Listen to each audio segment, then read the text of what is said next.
Israel বা আমেরিকার পক্ষ থেকে হামলা করা হয়, তাহলে পাকিস্তানের উচিত ভারতের দিল্লি এবং মুম্বাইয়ে সরাসরি পরমাণু হামলা করা।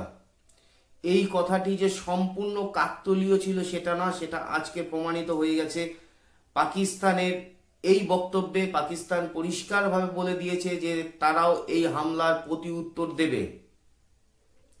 আজকে দেখুন, পাকিস্তান তাহলে হামলা করবে কার উপর? ইসরায়েলের বন্ধু, দক্ষিণ এশিয়াতে ভারত, ভারতের উপর হামলা করবে।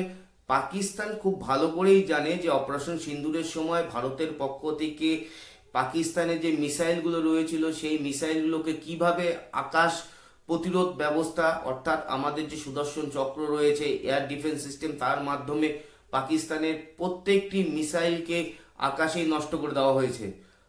পাকিস্তান খুব ভালোভাবে জানে আমরা সরাসরি ভারতের উপর আক্রমণ করে আমরা